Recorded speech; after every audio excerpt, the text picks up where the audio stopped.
শারমিন, তুমি চলে গেছো, আমার জন্য রেখে গেছো একটা সন্তান। কিন্তু আজ আমি এমন এক পরিস্থিতির মধ্যে আছি যে পিতা হয়ে মালাকে আমি বলতে পারছি না, আমি তোর বাবা, তুই আমার মেয়ে। এই কষ্ট, এই যন্ত্রণা আমি কি করে সহ্য? বাবা,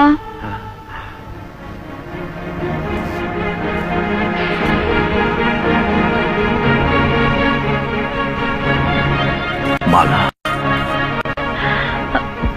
মামা। কাজল কোথায়? মামির কাছে। এখানে এখানে তোমার কোনো অসুবিধা হচ্ছে না তোমার? না মামা। আমি তোর কাছে মিথ্যে পরিচয় দিয়েছি, আমাকে ক্ষমা করিস মা। মামা, কিছু ভাবছেন? ইয়ে না, মানে তোমার কোনো অসুবিধা হলে আমাকে বলবে, কোনো দ্বিধা করবে না মা। জি। আর কাল তোমার মামি আর কাজলকে সঙ্গে নিয়ে কিছু প্রয়োজনীয় জিনিস কিনে নিয়ে এসো। হ্যাঁ আচ্ছা। হাসি মা। জি।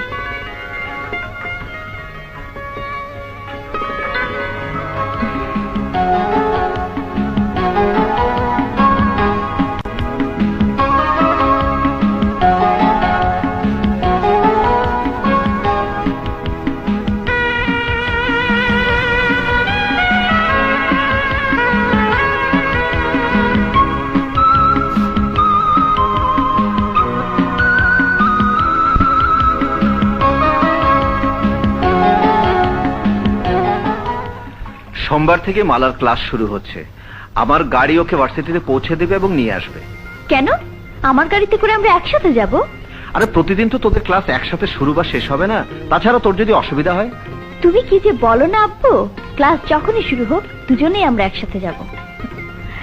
কাজল ঠিকই বলেছে। আসসালামু আলাইকুম। ওয়ালাইকুম সালাম। আরে আরিফ, এসো এসো এসো, বসো বসো। আরে আমাদের দুই মেয়েকে নিয়ে। থামলে কেন? মালা তো আমাদেরই মেয়ে। আরিফ, ওর নাম মালা, আমাদের আরেক মেয়ে, তোমার আঙ্কেলের ভাগ্নি। আর ও হচ্ছে আরিফ, তোমার মামার বন্ধুর ছেলে। আসসালামু আলাইকুম। ওয়ালাইকুম আসসালাম। চলো এসো না। জানো নাও, জি নিচ্ছি। তা আরিফ, তোমার কাজ কাম কেমন চলছে? ভালো। আরে এসো না। মজা দেখাবো। দাঁড়াও দাঁড়াও। কি খুঁজছো?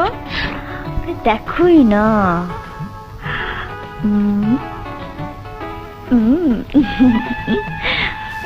আজ তোমাকে একটা খেলা দেখাবো। কি খেলা? আরে দেখোই না।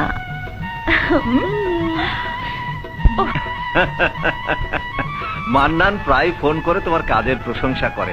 তুমি জয়েন করার পর তোমাদের ব্যবসায় প্রচুর লাভ হচ্ছে। কইমা বস। না আব্বু, আমি বরং এখানেই দাঁড়াই। ইয়ে আঙ্কেল, আপনার টেক্সটাইল মিলের খবর কি?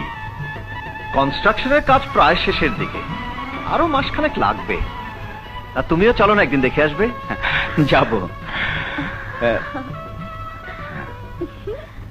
আমার জামা ধরে আছে। যাবো কি? চলো না, আগামী শুক্রবার আমরা সবাই মিলে যাই। ঠিক আছে, আপনারা সবাই যখন বলছেন তখন যাব। আঙ্কেল আন্টির সামনে এইভাবে জামা ধরে টানছে, কিন্তু কাজল যেতে পারবে কিনা জিজ্ঞেস করো। কাজলটা আবার কোথায় গেল? কাজল, কাজল, কাজল, কাজল পিছনে নেই, তাহলে জামা ধরে টানছে কে? কি ব্যাপার, তুমি এমন করছো কেন? না না, কিছু না।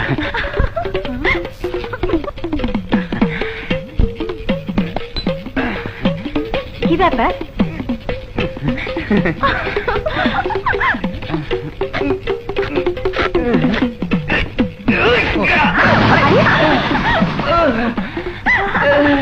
কি হলো? আরে কি বাবা, কোথাও লাগেনি তো? কিছু হয়নি। চলো কাজল।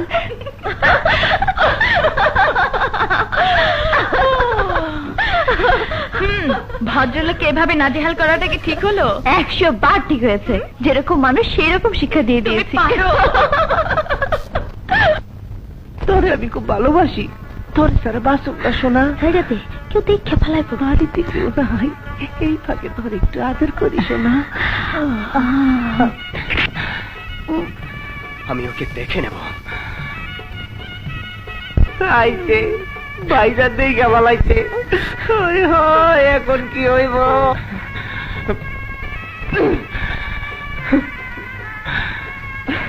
ভাইজান আপনি আমার মাফ করে দেন। এই, কি করছিস? ছাড়! আপনি আমার মাফ করে দেন। ও ছাড় বলছি। চুপ! ছাড়ুন না, আপনি আমার মাফ না করলে এই পাপে কোনোদিনও ছাড়ুন না, কিছুতেই ছাড়ুন না। বাবা, শেষবারের মতো মাফ করে দেন ভাইজান, আমি আর জীবনে এই কাজ করবো না। ভাইজান ভাইজান আমি পড়ে মরছি আমার দুঃখের আগুনে, আর ও আসছে বাপ চাইতে। আমার মাফ করে দেন ভাইজান, ভাইজান, ভাইজান, ভালো ভাইজান। জি আব্বু, কি হয়েছে? কোনো অ্যাক্সিডেন্ট? না, ও, কাল জাপানি ডেলিগেটদের সাথে যে মিটিং আছে সে কথা মনে আছে তো? জি। গুড, আমি তোমাকে সে কথাই বলতে এসেছিলাম। চলি। আচ্ছা।